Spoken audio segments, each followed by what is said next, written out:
Everybody loves football. While you may preserve football as your entertainment, you've been brainwashed your entire life as one of the mastermind's pawn. Football exists alongside millions of scandals preaching the media, but all you could see is the pure, innocent side of football. Isn't it concerning how they easily make you invest your entire fortune into football without even trying? I'd like to go in hard on the United players, but today I'm actually feeling sorry for them. I wouldn't say they throw the towel in, because that's really tough to throw that at any team. What chance have you got in this game? The goalkeeper, I've been cursing these fellas for years. I give up. I give up on these players. De Gea, right in half week. They were a disgrace, an absolute disgrace to the club. And these are established international footballers. I'm the sack.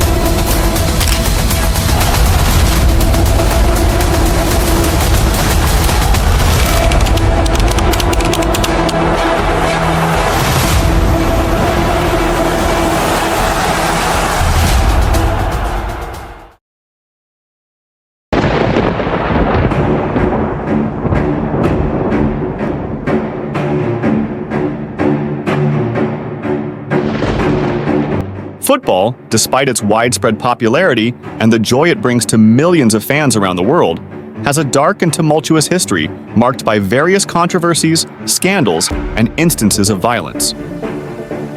One of the most notorious incidents in football's dark past is the Heysel Stadium disaster of 1985.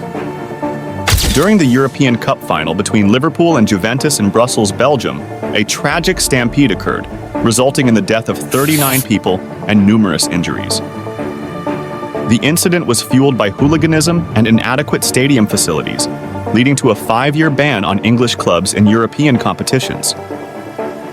However, this is only one of many dark cases. In this video, we will be revealing football's most unforgivable tragedy, scandals, and the immense hidden truth behind the biggest organization when compared amongst the world of football, FIFA.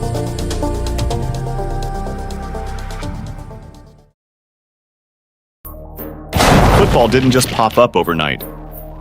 You might think that football was created by some mysterious organization or some brilliant genius like other famous products, such as various colossal companies or oil industries. However, this is simply not the case here for football. It's a game that has been shaped by different cultures over a really long time, which builds up slowly to the most complete sport of all time. Back in ancient China, they played a game called Kuju, where people kicked a ball into a net. The Greeks had their version called episkiros, which was a bit like a wild mix of using hands and feet in a ball game. These early forms of football-like games laid the groundwork for what we play today. Fast forward to 1863 in England, where things got a bit more organized. The Football Association, AFA, was created, and they set down some basic rules for the game.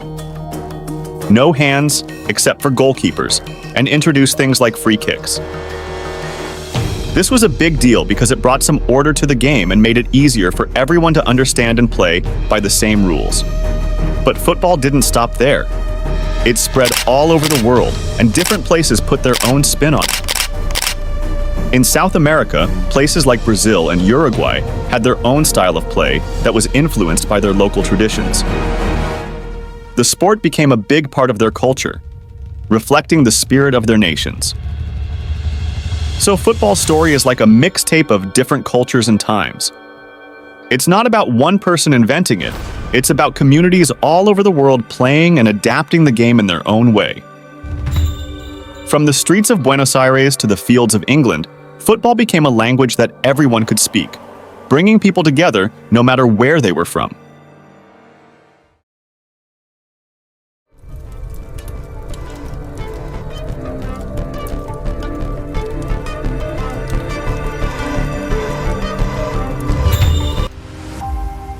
FIFA, or the Fédération Internationale de Football Association, has its roots in a crucial moment in the history of football.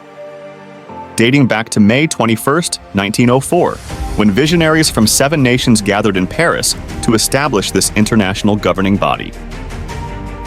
These forward thinkers, hailing from Belgium, Denmark, France, Netherlands, Spain, Sweden, and Switzerland, shared a common goal: to bring order and unity to the sport they loved. The idea was simple, yet powerful: create a set of standardized rules for football and organize international competitions to promote camaraderie and understanding among nations through the joy of the game. At the heart of FIFA's founding were key figures like Robert Guerin, who took on the role of the organization's first president, and Daniel Burley Woolfall, its inaugural secretary. Together, they shaped the early identity of FIFA during those foundational moments in Paris. Decisions made during that historic meeting, such as adopting statutes, choosing French as the official language, and electing leadership, laid the groundwork for what would become a global force in the world of sports. FIFA's mission was clear from the start: to use football as a universal language, transcending borders and fostering connections among diverse cultures. Little did they know that this ambitious vision would evolve into one of the most influential and celebrated organizations in the world of sports, organizing events like the iconic FIFA World Cup that captivates audiences across the globe.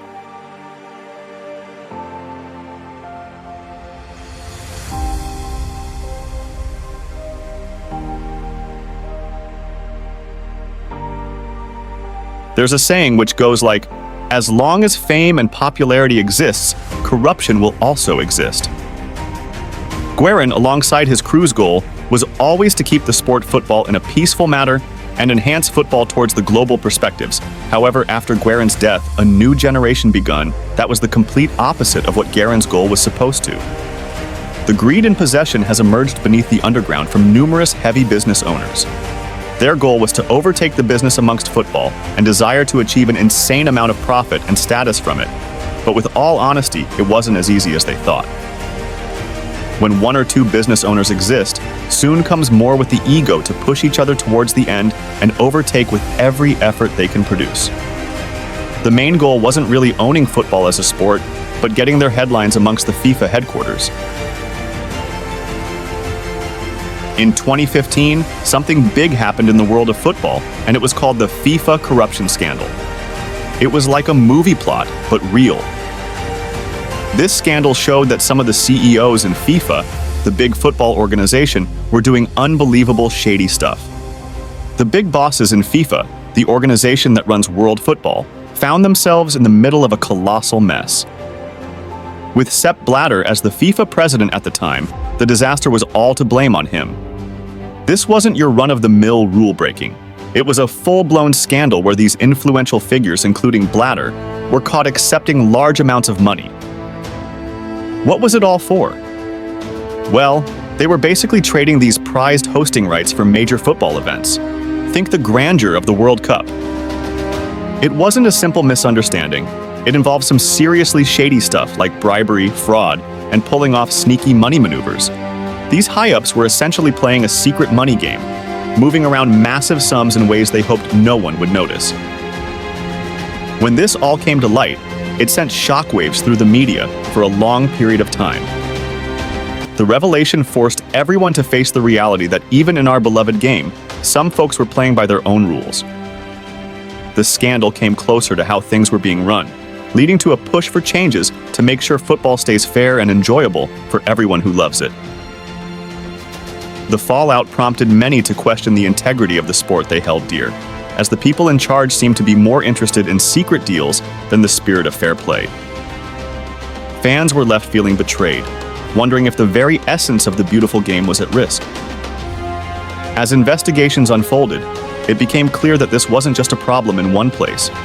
It was a global issue, with countries around the world being part of this tangled web of deceit. The arrests of high-ranking officials and the subsequent legal actions became a turning point, demanding accountability for those who had tarnished the sport's reputation.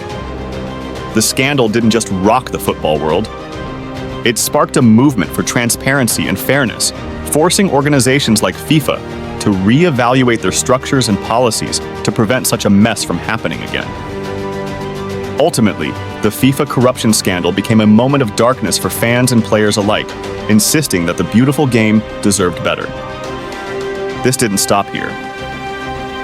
Sepp Blatter, as the chief of FIFA, the organization that handles global football, and Michel Platini as the top guy in UEFA, the European football powerhouse. They got into hot water over a 2 million Swiss franc payment that FIFA handed to Platini in 2011.